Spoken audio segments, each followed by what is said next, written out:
I've been looking at this concept of spiritual powers since about 2007. That's when I really started to look into it, since 2007. And then I really deep dived into it around 2012, 2013. And this is more of like a set of what you might call thought experiments. And one of the things that I wanted to do was understand what is the relationship between magic and elementals and Christianity, Christian divinity. That was my view in the 2013 to a roughly 2018 time frame, right? And so what I started out with was looking at things from the standpoint of what I now call EVF, energy, vibration, and frequency. Energy, vibration, and frequency is so, what do you call that? It's so obvious. It's so obvious as a human being because science, the science that we see in the West through physics and the use of microscopes and the experiments that are conducted and then published in scientific journals, right? The use of tools like the Large Hadron Collider to examine particles that are so small that most people can't see it, but science is able to actually identify these things, right? And our everyday interaction with these things in the form of the energy that goes through Wi-Fi so that you have internet, and vibration when you see that there are different vibrations that can make you feel a certain way, right? And then you have frequencies, right? That if you are tuned in a certain way, you can see things that you wouldn't see at a different frequency. We see this with the what I call the astronomical enterprise by way of like the Hubble telescope and other equipment that's out there that's able to use different frequencies and wavelengths to identify things that you would not know was there, right? And so then we see that this is the fundamental principles that define the physical world, what they call classic physics. And so because many of us were brought up in a school system, in an education system that taught us about energy, vibration, frequency, and many other things related to that, then we see the descriptions from spirituality about energy, vibration, and frequency as very credible, right? And ancient spirituality doesn't actually describe it that way, right? You see more of a description of forces, of the source, of the harmony of nature. And these things are rough analogs to what we're talking about here today.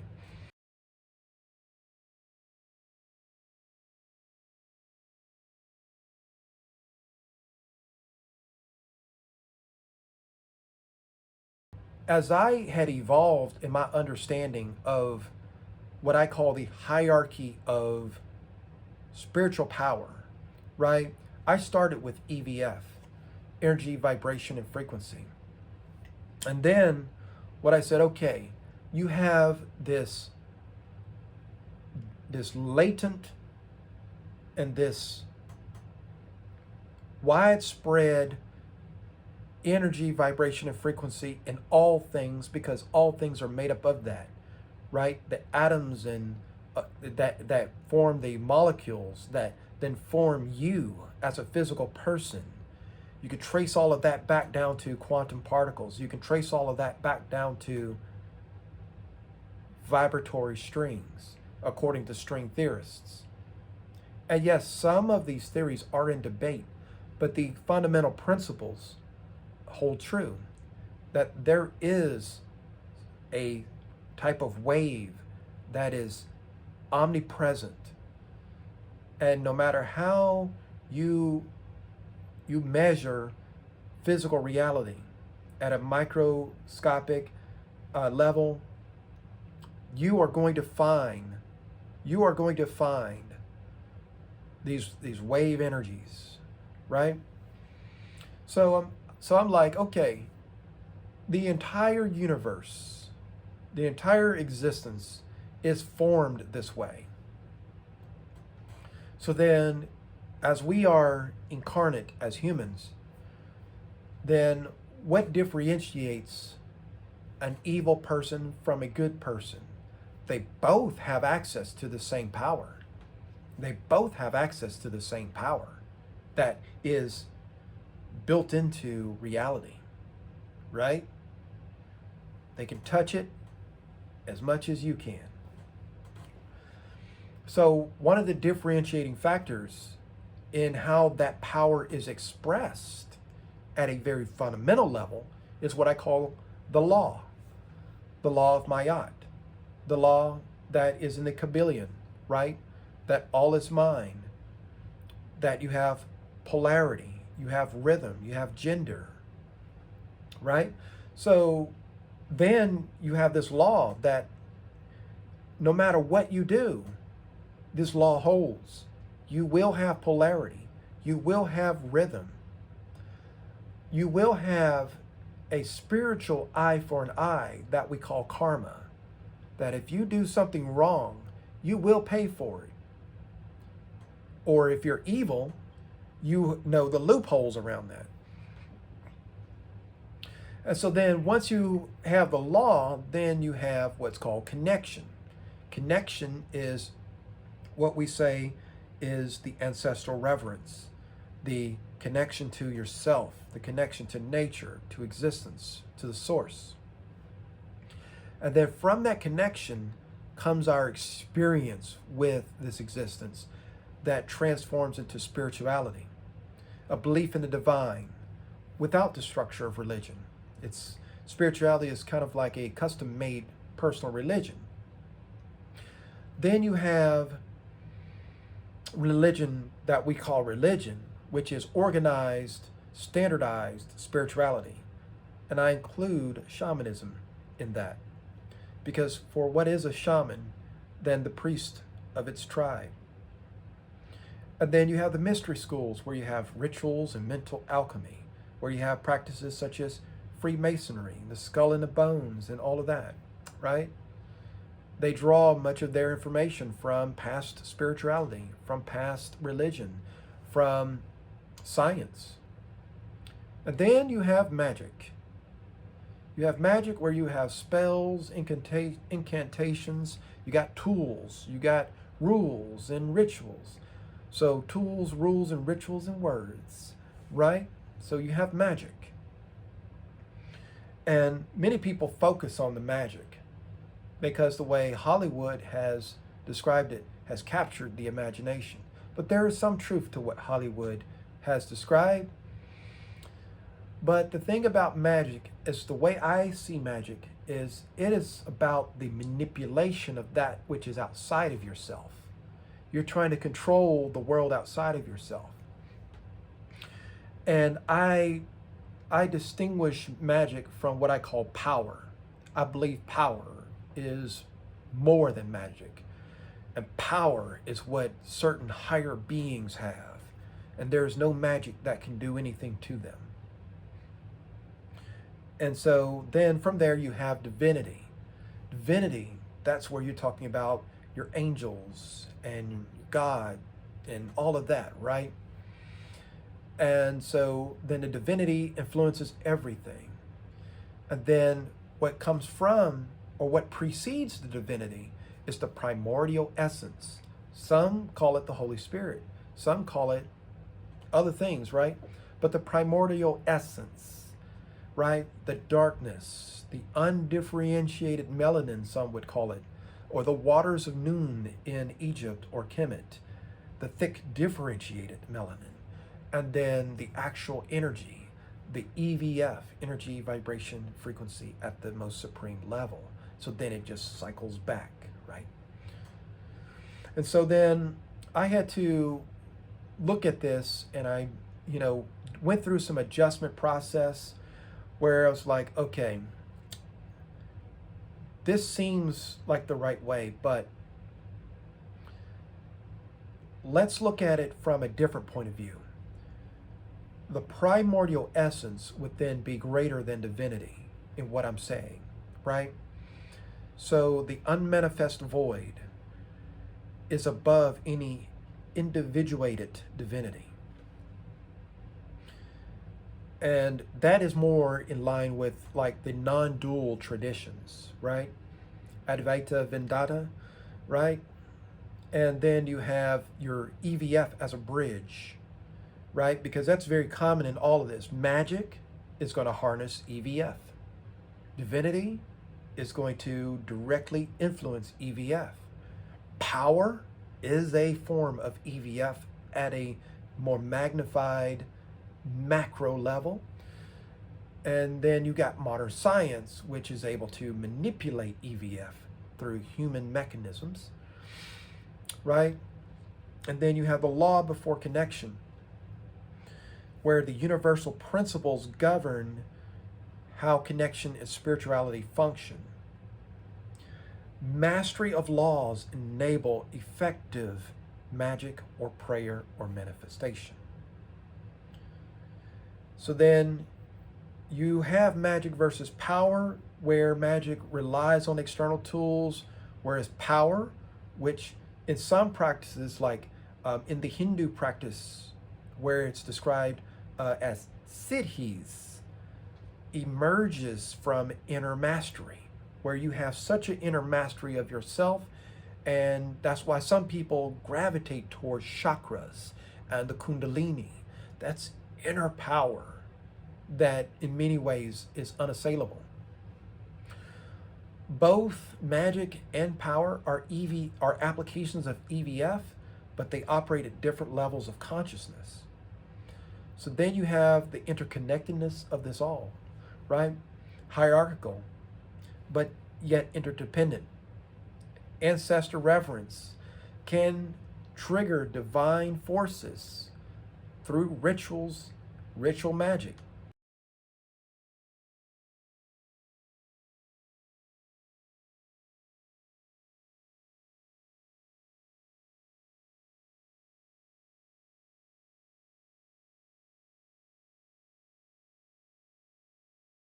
So I worked on this a little bit more, and so then let's go through a more streamlined version of this, right? And what this new contemplation does is it's where I am in my spiritual journey and how I see the hierarchy of power, spiritual power. And so I have a rich and layered hierarchy of metaphysical concepts that blend elements of esoteric philosophy, mystical traditions, and modern metaphysical thought. So this is the framework that I operate from. So you have the supreme foundation, the primordial essence, the darkness or undifferentiated potential, which is like the Ein Sof in the Kabbalah, the Brahman in Vedanta, and the Taoist Wuji. This is the unmanifest source beyond all duality, often described as pure potentiality or the void. Melanin and water may align with African cosmologies, the Dogon, and the Kemetic systems that associated primordial substance with darkness and generative energy. For what does modern science try to uncover? Dark matter, dark energy, right? That is where it all comes from. And then divinity, what some would say in some spiritual traditions, the emergence of Atum, right? And so you have the creative principle, right? And so I align very strongly with this. The individuated expression of the primordial essence, that's where you have gods and archetypal forces, or the demiurge in the Gnostic perception. This level shapes reality through intentions, through consciousness, and divine will. Energy, vibration, and frequency, the foundational fabric of manifest reality. EVF is the bridge between the unmanifest primordial and the manifest realms, aligning with quantum physics' acknowledgement of energy as the basis of matter. But you also see it in classic physics through E equals mc squared. And so EVF governs all of the subtler levels below it, which includes law. The law actually emerges from the nature of energy, vibration, and frequency, and the nature of the divinities that preceded and their relationships to the primordial essence. So then the law is the immutable patterns, the unchangeable patterns that govern EVF. So you got the Kybalions, Hermetic laws, the Ma'at, cosmic order, or Dharma.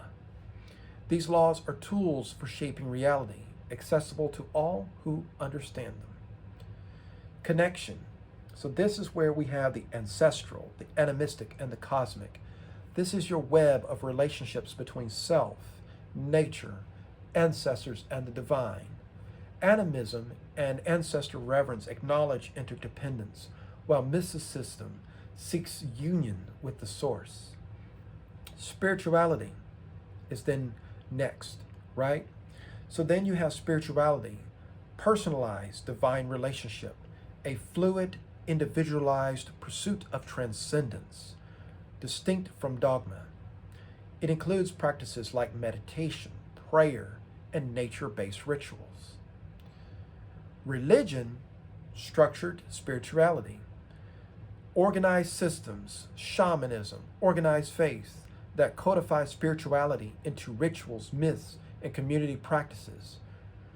While they do limit creativity, they do preserve esoteric wisdom, because many things would be lost if they were not put into more or less permanent rituals passed down from generation to generation. You have the mystery schools, applied esotericism. That's where many people are on the spiritual path. They're really trying to get to the mystery school level so that they can apply all of this to their lives. Systems of initiation, mental alchemy, Freemasonry, Rosicrucianism, and all of such that teach mastery of universal laws and inner transformation. Magic, and there are those that are trying to get to this as well. Applied EVF and will, rituals, tools, and incantations as vehicles to focus intent and manipulate EVF.